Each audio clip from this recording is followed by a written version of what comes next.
Welcome to Native America Calling. I'm Sean Spruce. Holiday parties, family gatherings, community feasts, and end-of-the-year soirees sound like a whole lot of fun, but there are also factors contributing to bouts of stress, loneliness, depression, and anxiety this time of year.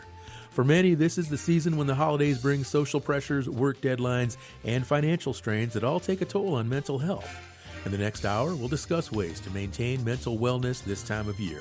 That's coming up right after the news.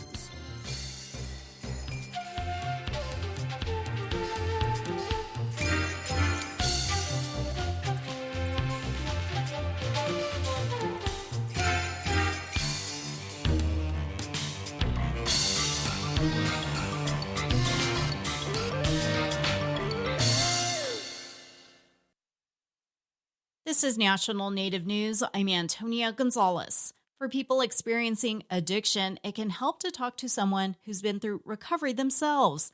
Peer support specialists offer a different kind of support from therapists or psychiatrists. And in Alaska, there are state certificates for peer support roles, including a special track for Indigenous people with lived experience in recovery. Alaska Public Media's Rachel Cassandra has more on peer-to-peer care in the state. Josh Engel is bundled up on one of the first really cold days in October to do outreach in a homeless encampment in Anchorage. He approaches a man in a weathered coat. How long have you been out here on the streets? Too long. Yeah? You connected with any resources? Engel is a manager and peer support specialist at True North Recovery in Wasilla. One of his aims today is to help guide people into recovery. It's a path Engel knows well because he's in long-term recovery himself. Now, he supports people in ways that go well beyond what a more traditional therapist or psychiatrist can do. He may text with clients outside business hours, help them find work or get connected with benefits, anything that supports them in a way that might lead to recovery. I personally really enjoy being able to connect with them on like a personal level of someone that has walked their path. When patients interact with workers with lived experience, research shows it can aid recovery and can reduce healthcare costs. Aaron Surma is Executive Director of the National Alliance on Mental Illness, or NAMI, in Juneau, and Surma experiences mental illness himself. He says psychiatrists and mental health professionals play an important role in supporting recovery and treatment, but there is a strong power difference. The dynamic is that you have the expert and the person who needs help. Surma says he was arrested multiple times during high school and was court-ordered to go to Alcoholics and Narcotics Anonymous meetings.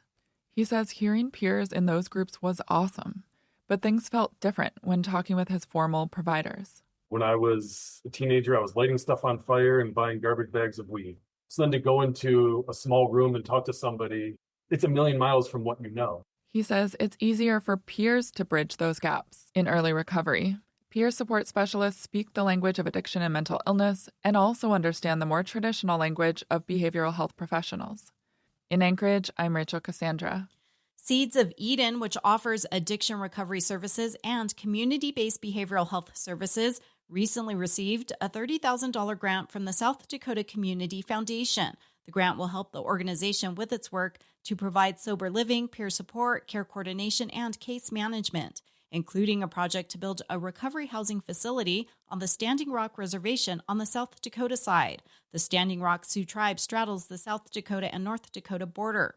Isaiah Keller is one of the co-founders of Seeds of Eden. He says they've already secured a home, which is being remodeled to offer future services. The house that we have been remodeling is about 90% complete. A small portion of the funds that were awarded will go to finish that house and to make it livable and to make it functional. Keller says Seeds of Eden was designed to help fill a gap when it comes to addiction recovery services, and he says the group realized there was a need for assistance within tribal communities. He says they've been working closely with the Standing Rock Sioux Tribe, Native American board members, and Native advocates. We've partnered with a really good ally and advocate, and her name's Bobby Jamerson. She has been advocating and promoting recovery and community involvement.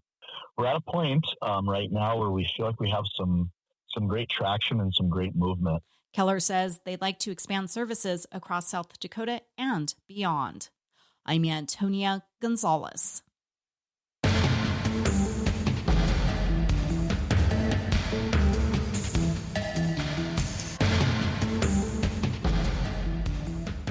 National Native News is produced by Koahnic Broadcast Corporation with funding by the Corporation for Public Broadcasting.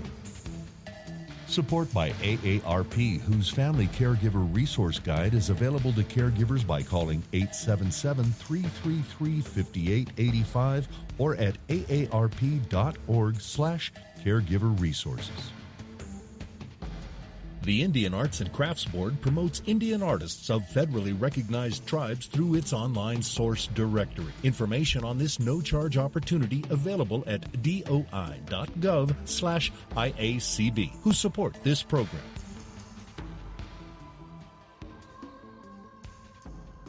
Native Voice One, the Native American Radio Network.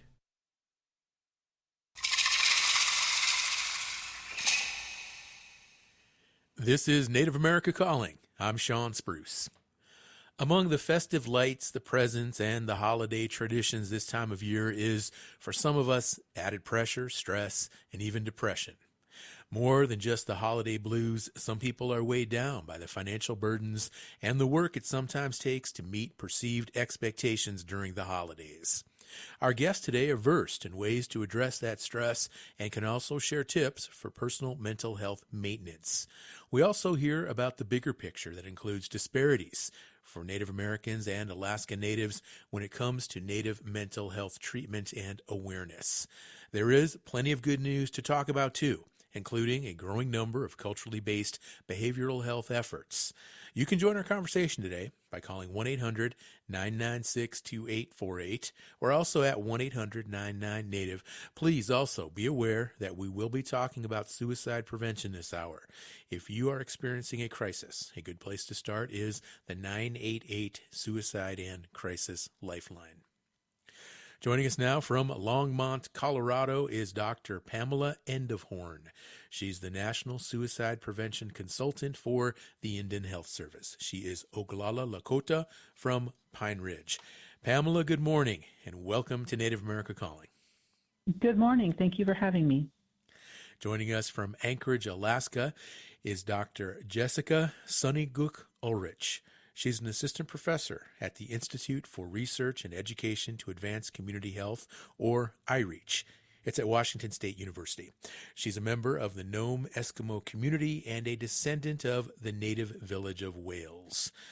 Jessica, good morning, and welcome to Native America Calling to you as well. Good morning. And joining us from Chandler, Arizona, we have Kristen Mitchell. She's an assistant director for Project Aware Wildcats, or just PAWS. She is Dene.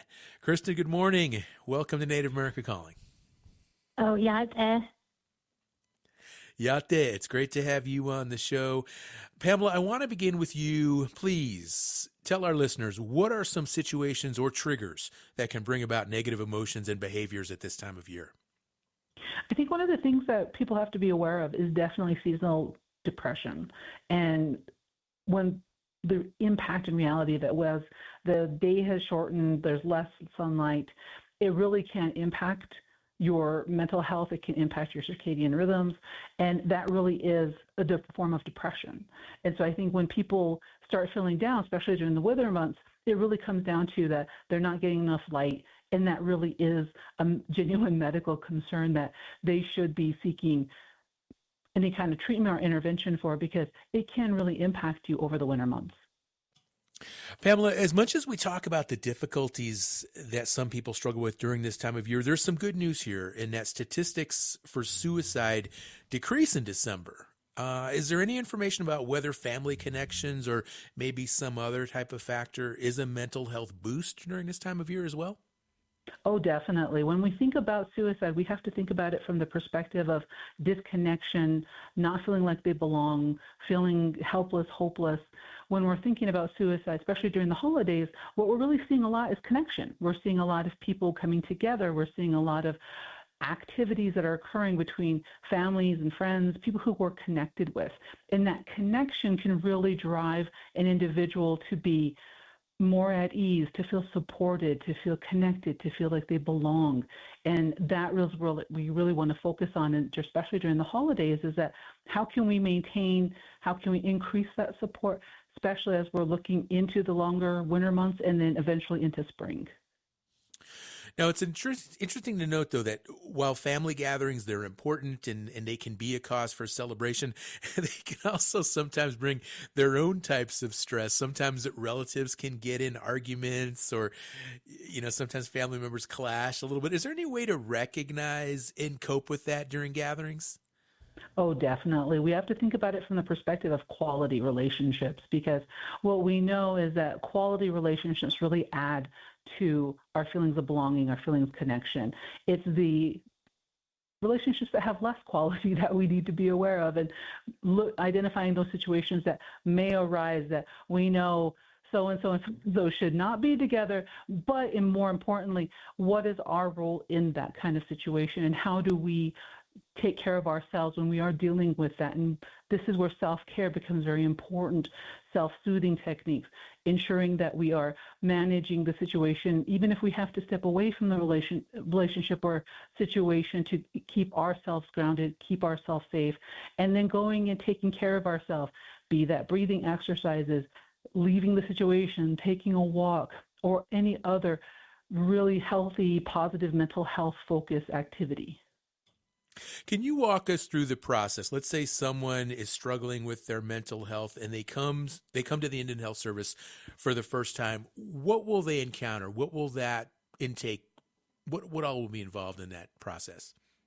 Well, they'll definitely go through registration where their eligibility will be checked, and then depending upon the severity of the situation, they can definitely, some of our facilities have urgent care or ED if that's necessary, or they could then make an appointment to get in and see a primary care provider or an individual who would be available. And then they would go through an intake process where they would receive screenings, one of which is depression, another which is suicide, and then they would eventually get seen. They could also access a mental health program if that is something that the unit provides.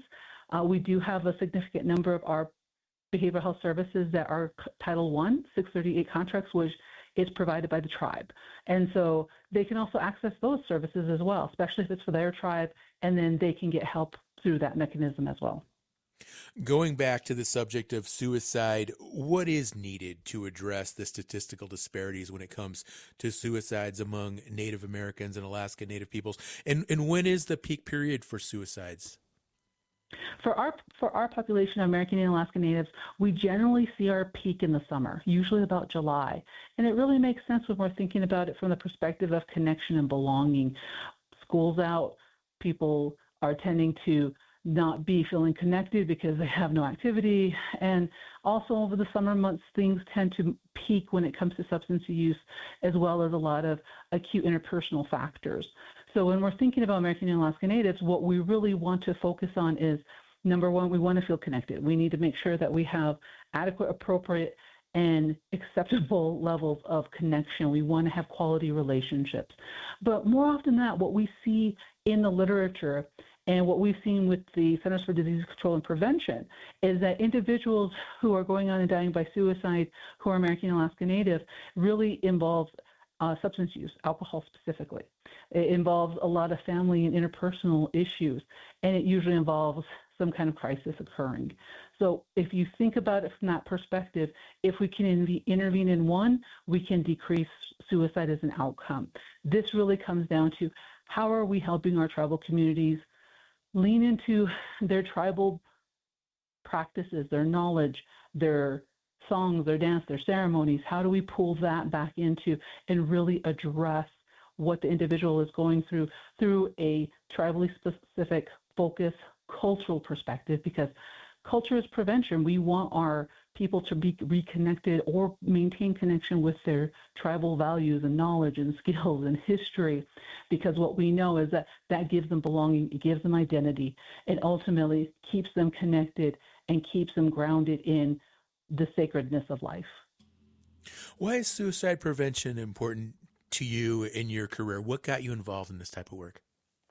It really was a personal experience. I lost a childhood friend early in my career as a social worker, and her death really drove me from what I was previously focused on, which is domestic violence, interpersonal, intimate partner violence, into suicide prevention. So I've been working in suicide prevention for 21 years, because of that situation. And what I've come to recognize is that when we think about our people, about American Indian Alaska Natives, we really have to think about it from that perspective of helplessness and hopelessness, belonging and burdensomeness. It is very often that I hear when I talk to our staff who are working with individuals who are at risk for suicide, that theme of not being connected comes up time and time again. And when we think about our tribes and we think about their cultures, their practices, their knowledge, their language, that is something that we recognize as something very potent to really harness when we think about our patients and we think about our relatives, is how do we make that connection again? How do we pull people back into their cultural ways, their indigenous ways of knowing? And that gives us something that's very different when you look at it from the different population aspects. What we have is an ability to reconnect, to find belonging, to be part of something bigger than ourselves. But when we're thinking about it also from the impact on tribal communities, the unfortunate reality is that suicide is a contagion. So individuals who go on and die by suicide, often it can cause a cascading effect within the community, and community members can see that as a viable solution for them to then attempt or even die by suicide, and that can cause what we call a suicide cluster. And that's the most unfortunate aspect that we deal with within Indian Health Service when working with tribes is if we have a suicide cluster, then we have multiple deaths in a very short amount of time, and they're usually all connected, be it be relatives or from the same place. By preventing suicide, we prevent that. And that's the most important piece, is that if we save one life, losing one life is too many. If we save just one, we can potentially save others. And the statistic is that for every death, there are 7 survivors.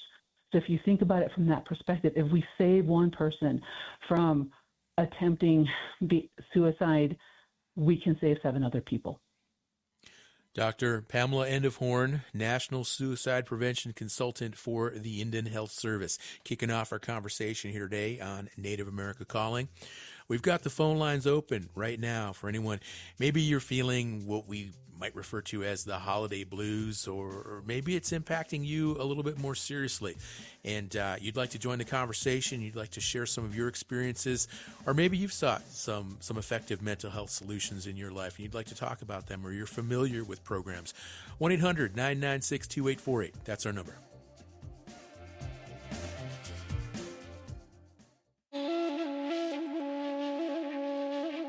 Among many sources that help quench the ongoing need for water in Los Angeles are a series of groundwater wells north of the city.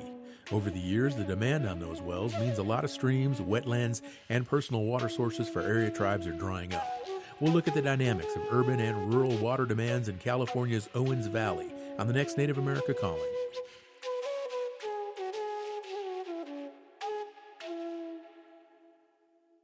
The Indian Arts and Crafts Act protects authentic American Indian and Alaska Native artists and craftspeople and their art and craftwork. Under the Act, it is illegal to market art or craftwork misrepresented as American Indian, Indian, Native American, or Alaska Native made, or as the product of a particular Indian tribe. Reporting potential Act violations can be done at doi.gov/IACB or at 1-888-ART-FAKE. Support provided by Indian Arts and Crafts Board.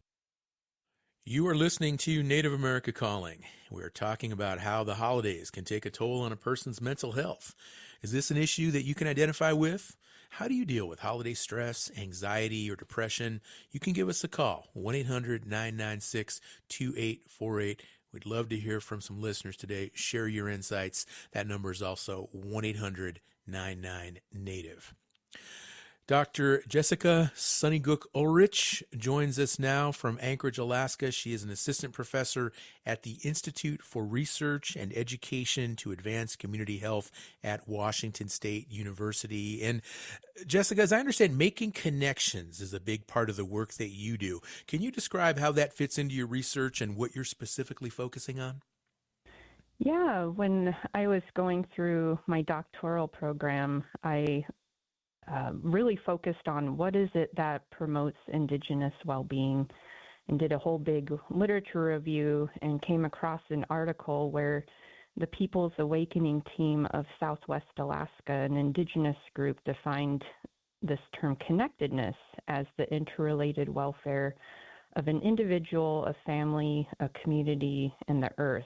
And when I saw that and I read more into it, and that is where I felt like, oh my gosh, this is what's missing in a lot of our understandings of relational health and spiritual health and mental health. And I wanted to learn more about that, and through my research also added a couple additional components in terms of our intergenerational connectedness. Knowing our ancestors, that we have future generations counting on us, is really important for our wellness, as well as cultural and spiritual connectedness. And what I mean by culture is, I in my research on this topic of well-being, I feel like culture is synonymous with spirit and spirituality. So many of the things that we call culture, as was mentioned by Dr. Pamela, with our ceremonies, our naming, the way that we give our indigenous names to our babies, the art that we create, the clothing that we wear, the foods that we eat, all those ways of celebrating and grieving together, and those sorts of things. That's like our spirituality. So I have dived deeper into this framework of connectedness, and also learned how our relationships with our family, our community, with our lands, our ancestors, and culture, spirit, kind of it helps us know who we are and where we come from in interdependent ways. And that who I am and who you are is also representing your ancestors, your family, your community, a beautiful spot on this amazing earth. Mm-hmm. And that identity and that groundedness and knowing who you are is like where we need to help our young ones and each other reconnect with that sense of our internal connectedness. Okay.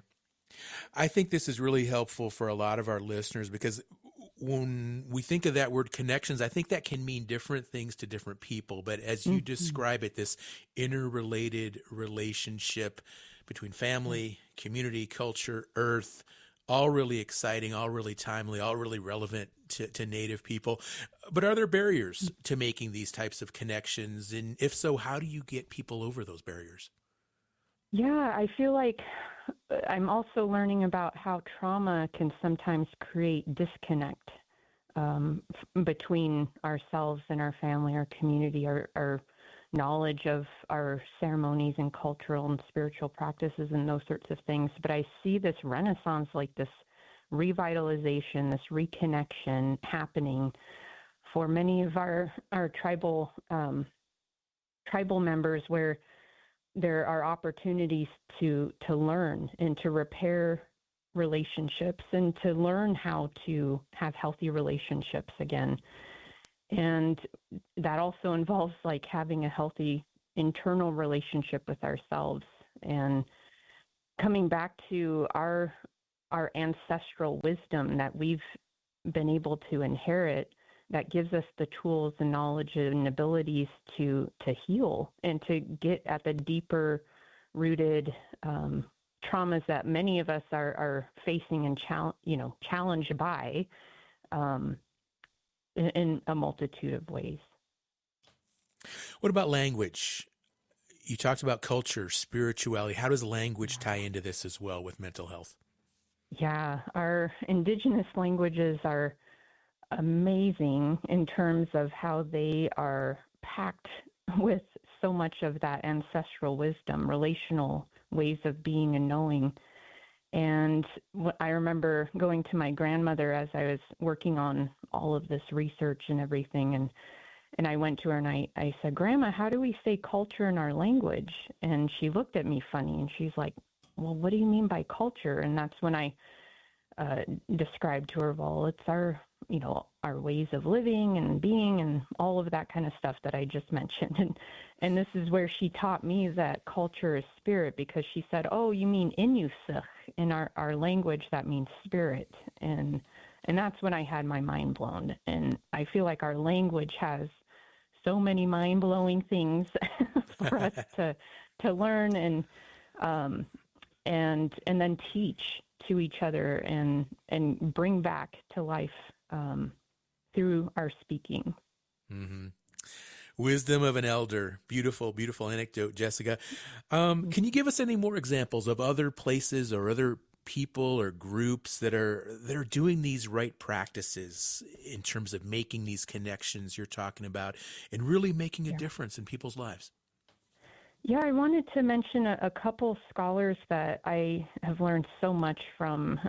One is Harold Napoleon. He wrote a book called Yuhirhak, The Way of the Human Being. It's available online through the Alaska Native Knowledge Network. It's like 20 pages, but it was so potent with information on our history, how we lived, what we can get back to, how to repair our circle, our community circle once again. And I'll never forget hearing him speak about how we have many people with starving spirits at this time who are really lost and feeling that disconnect and isolation and all those kind of things. But he gave the antidote to that is we need to feed our spirits with love, humor, beauty, and truth.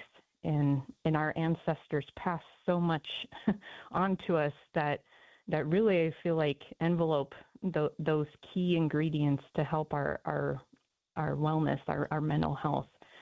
The other scholar that I really have appreciated is Eduardo Duran wrote a book called Healing the Soul Wound. And when I read that book for the first time, I was going through my own depression, but it really helped me shift how I thought about how I spoke to myself about the depression. Like I used to say, I am depressed, but in his book, he kind of explains that creates sort of an identity, and that what needs to shift with that is not identifying as the depression, but to say to yourself, I am experiencing depression at this time. And there's a shift that happens when we create some space and we reconnect with our true identities. So I just wanted to put those scholars, and there's so many amazing scholars and books and artists and poets, and I really love Joy Harjo's work as well. So I think we have so many people we can turn to and learn from. Mm-hmm. I like that explanation to think of depression as something like temporary. That's kind of the way you're relating to it, as opposed to like this permanent type of condition. I think that's really, really helpful. Jessica, we talk about this a lot on the show, and it's no secret right now. We're living in this time of deep, deep division. And then we have social media and technology that in many ways can amplify that division. Do you see any answer for that, or just tips for how we can safeguard our mental health in the midst of these really unprecedented times? Yeah, there's a couple of things that comes to mind. And I feel like our elders are living examples of what we can do. So many of our elders are like mindfulness gurus, where they're just very much in the present with everything that's happening. And being present is a powerful place to be, not in the future, not in the past, but in the present moment. Bringing all of your awareness and attention to the present is such an important step in terms of observing what our mind, the story, what we're telling ourselves, how we're perceiving the situations and everything that's coming at us at times. But then in that moment of presence, we have the power to choose how we react, how we respond. Are we showing up in a way that is going to make a situation maybe more better or worse potentially? And I'll give like a short story example. Is like I was washing dishes. There were a ton of dishes the other day, and I caught myself. I was kind of feeling resentful, like, why am I doing all these dishes all by myself? And I caught myself because of that, that awareness of I need to be present in this moment and that I have a choice on how I respond. I can feel this way. I can get myself all worked up and angry, or I can say to my daughter, my teenage daughter, hey, can you come help me and dry these dishes so I have room to put, dishes in the dish rack, and that shifts everything. So that's why it's so important to remember to be present and stay present. Mm-hmm.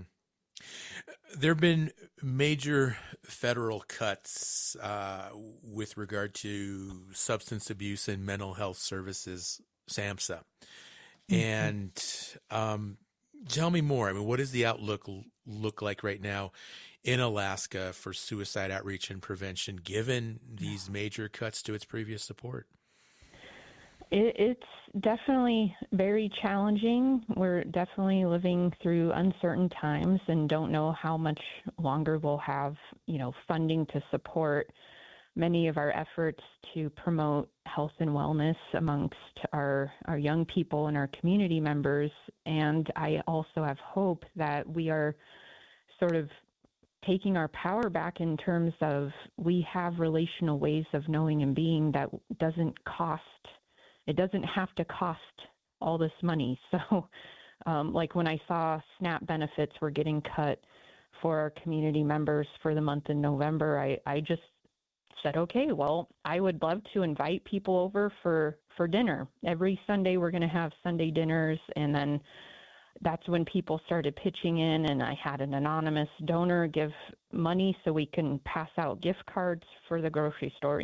There are ways we can just do it. We don't have to wait for a federal grant or a research project or those sorts of things to really promote that relational well-being. Yeah, self-sufficiency. Yeah, it's a good message to have, Jessica.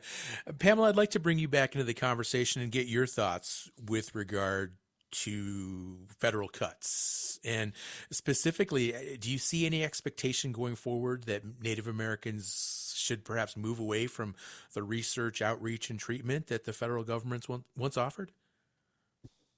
I think that as we think about and we talk about the positive mental health and we talk about health and well-being, I really do believe that many of our tribal cultures, our indigenous ways of knowing, have a place. And we definitely need to be pulling that more in, because as we think about it from what our people need, we really have to think about it from that perspective. And I really appreciate a lot of the stories that are being told, because I think our elders, the people who have been here before us, the people that have experienced this before us, they have so much to offer and so many ways to think about things from that perspective. And so until we really ask those questions and we start getting that information back, I think it's a great time to innovate and pull in our cultural ways of knowing and our indigenous ways of knowing, and being able to really think about it from the perspective of Native American in our cultural lens, because we never know. And in the Lakota way, we always talk about we never know what's going to happen tomorrow. And so we should always be aware of what is out there for our people and how can we address this in the ways that would work for them the best, and how would they then be able to benefit from that. Because I think ultimately it comes down to we want to treat our people and make sure that that care is maintained.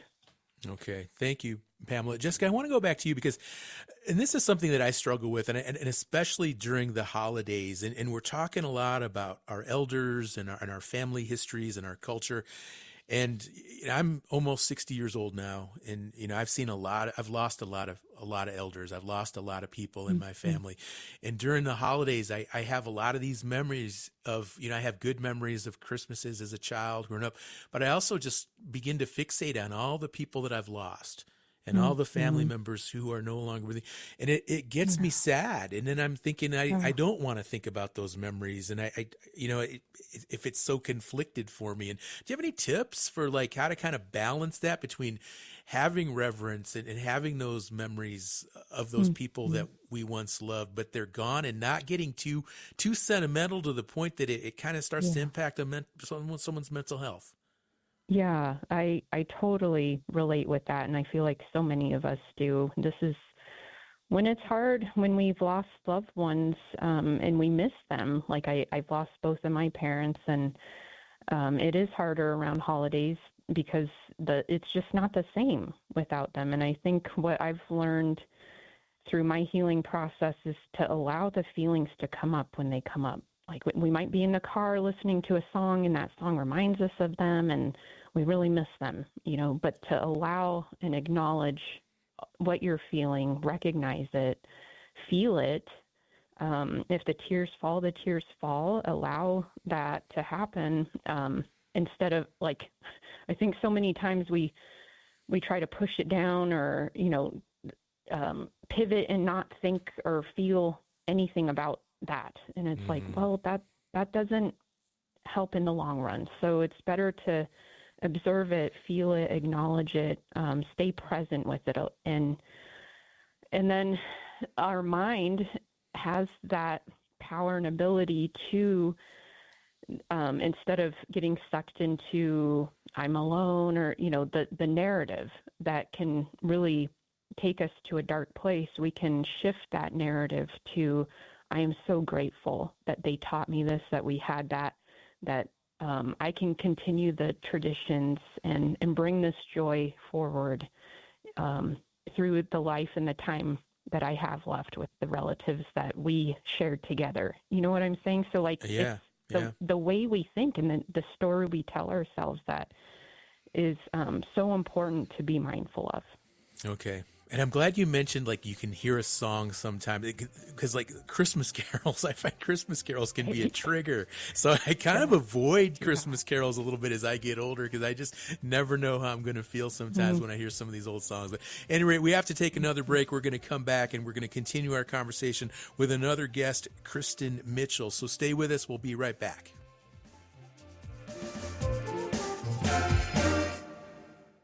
Support from Clarkson Potter, publisher of Turtle Island, Foods and Traditions of the Indigenous Peoples of North America by Native American chef Sean Sherman. With ancestral and modern recipes, this cookbook showcases diverse foodways of the continent's regions. Need help identifying community priorities?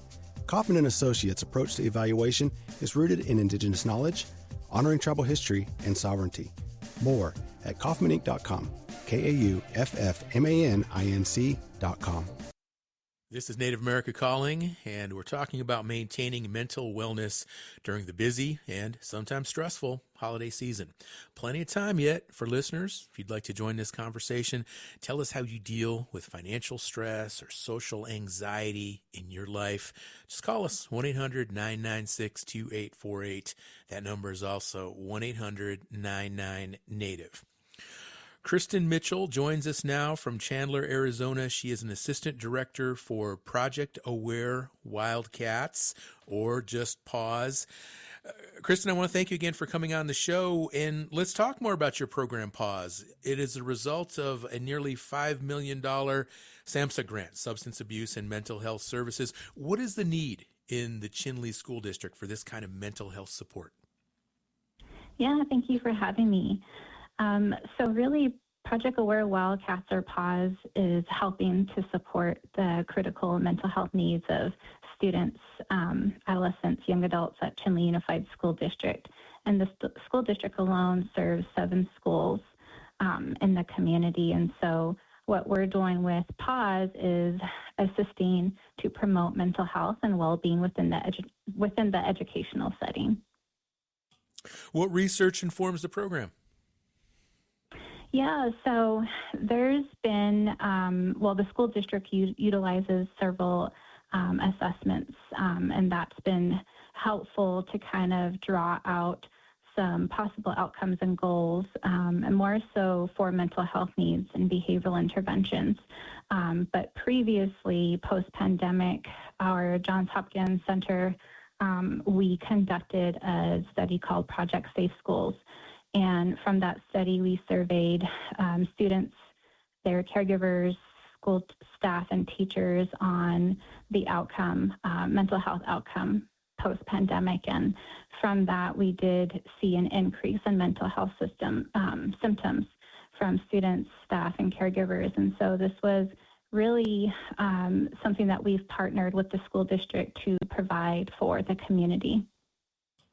Kristen, is this mainly a program for students, or is it also available for the larger community? Yeah, our focus is on the students and their families. However, we have several service programs going on right now and several community events that we open to everybody in the community and surrounding communities. We host several school presentations on general mental health. We provide social media in terms of general mental health as well. And most recently, we just conducted or started our Winter Culture Series. So we have some traditional practitioners coming out, or cultural knowledge keepers coming out to schools and providing some winter storytelling. We just had one recently on Monday from Mr. Ravis Henry, who spoke about cultural identity and clanship. So that was a great turnout just for students and families, but also, again, for surrounding communities. So it's pretty much for anybody who's available and interested in hearing from speakers. And this time of year, the holiday season, does it pose any particular challenges for the students and families you work with? Yeah, and so I'm kind of piggybacking off of Dr. Endofhorn in how we do see seasonal depression. Don't see that come up too often in terms of like naming it, but we do see some mental health symptoms increasing.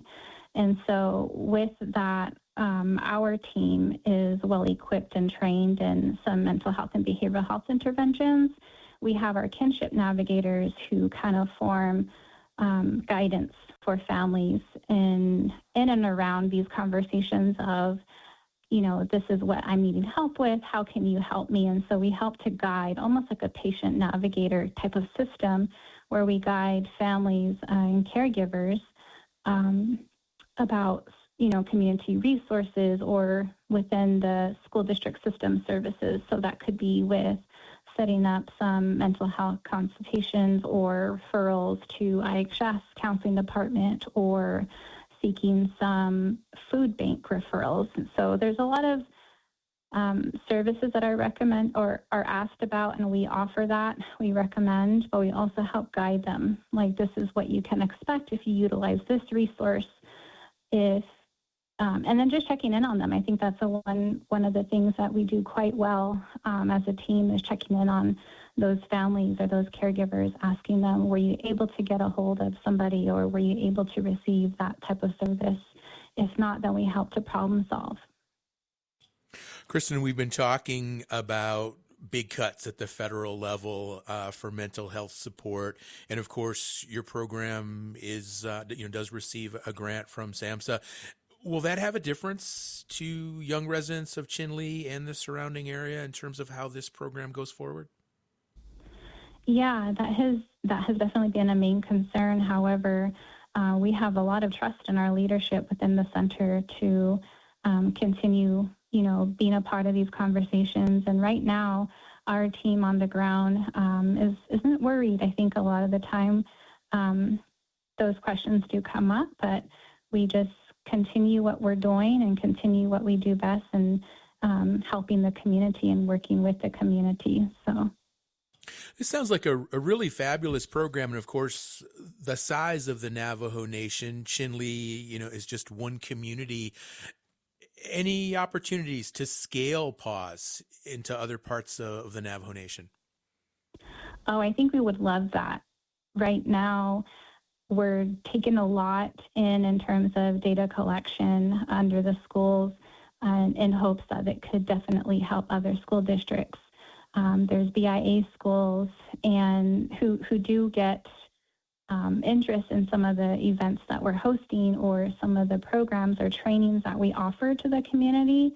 So they have definitely inquired about some of the things that we're doing. So hopefully, we're in year 3 now, so after the grant is up in 2028, we'll be able to provide some of the data that we have to those who who would like to look at it or, see what types of interventions or services we had provide that really supported some of these bigger outcome goals. And again, we're wanting to promote mental health and well-being within the educational setting. So a lot of our planning and our events kind of are building on sustainability. So even after 2028, we're hoping that we'll continue to work with the school district to build upon some of these services and programs with their staff and teachers.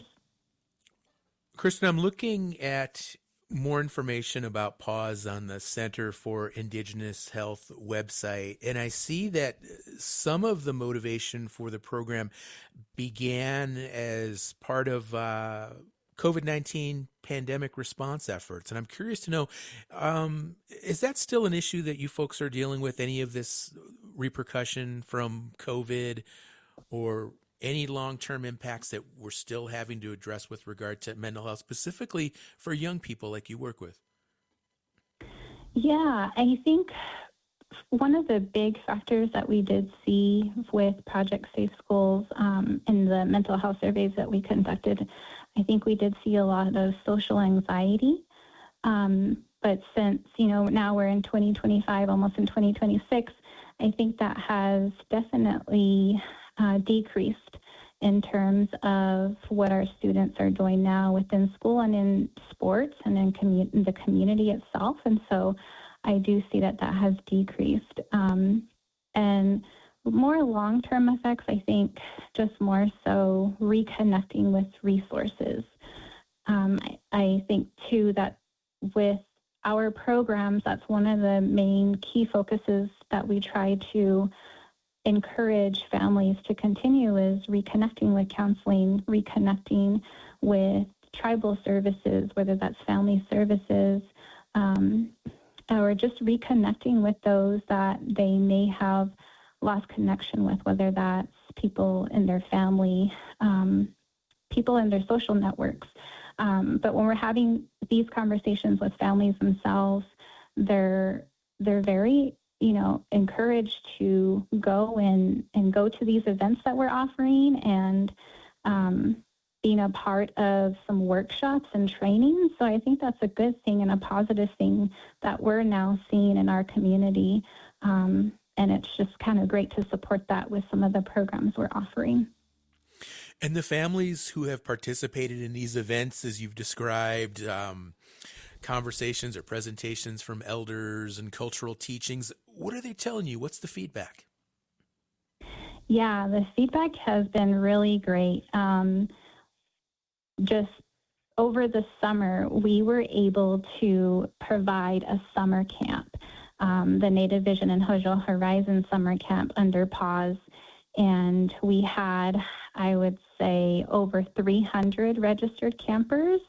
And this was a big feat for our center. We had everybody, come from other sites and support this. But one of the key things that we really wanted to highlight within this camp was holistic well-being. And so we incorporated some mental health curriculum from our Native Vision curriculum and with motivational interviewing. We also taught them life skills. We also offered sports like volleyball, basketball, lacrosse, and disc golf, which is, gets the attention with a lot of our youth in the community. And we had extracurricular activities like arts and crafts and a leather workshop.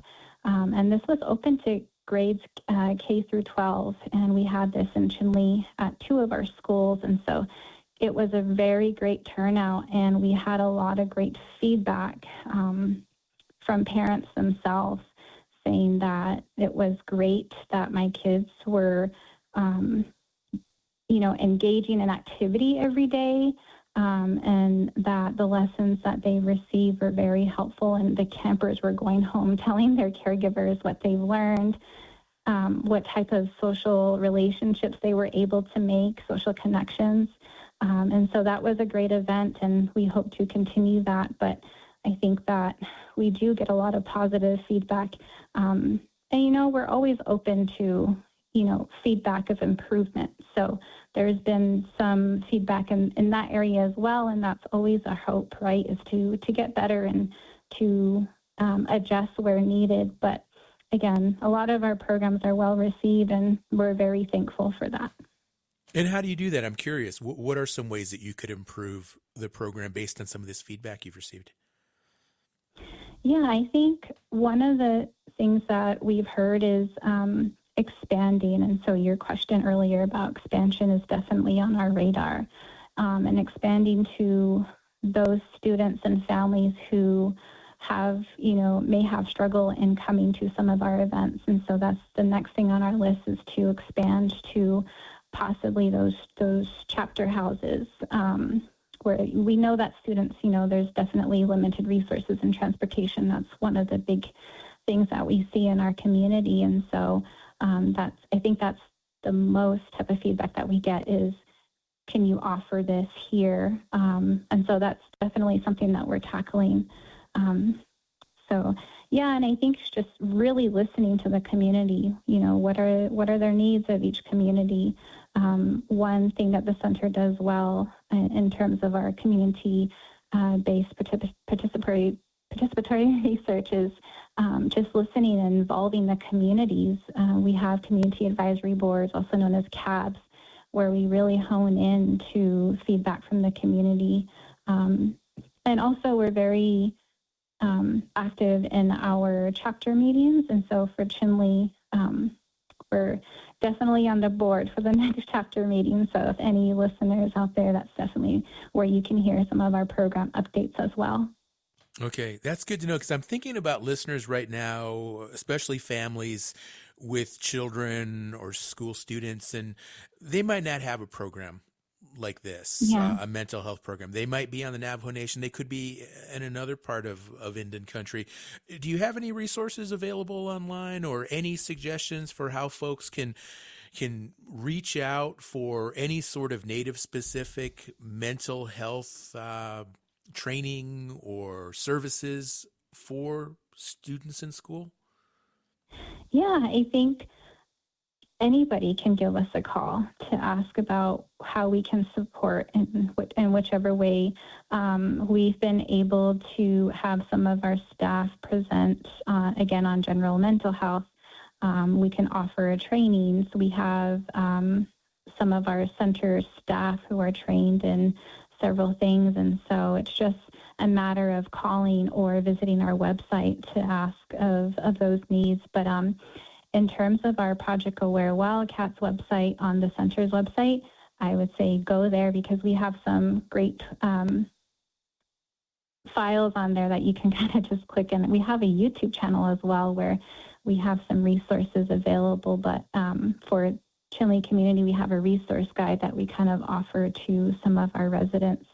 And also we have a newsletter, a monthly newsletter, and that kind of provides some insight as to what the school district events that are coming up, kind of highlights that, but it also provides some mental health tips and strategies. And so we're going to be posting our December newsletter. So I would say definitely take a look at our website, because we have some holiday mental health tips for families on there. We have some games on there. So, but yeah, I think we do very well in listening to our communities. And so I invite anybody who's interested in our services to give that a shot. All right. Thank you so much, Kristen. And unfortunately, that's all the time we have for our conversation today. We're going to have to wrap it up. But I want to thank our three guests who joined us, Dr. Pamela Endovhorn, Dr. Jessica Sunnyguk Ulrich, and Kristen Mitchell. Please, listeners, don't forget, you can join us again tomorrow for a discussion about ensuring protections against water pollution and overuse on tribal land. Hope you'll tune in. Until then, I'm your host, Sean Spruce. Enjoy the rest of your day. Support by the American Indian College Fund. The American Indian College Fund provides millions of dollars of scholarships to thousands of Native students every year. Tribal citizens of every age and experience are eligible. The deadline for applications is May 31st, and you can find everything you need to apply at collegefund.org. That's collegefund.org, or by phone at 800-766-FUND. Education is the answer. Every family caregiver could use help finding the necessary resources to care for their loved one. The AARP Family Caregiver Resource Guide helps family caregivers access key programs, services, and agencies in their communities. A copy of the guide is available by calling 877-333-5885 or online at aarp.org/caregiverresources. AARP supports this show.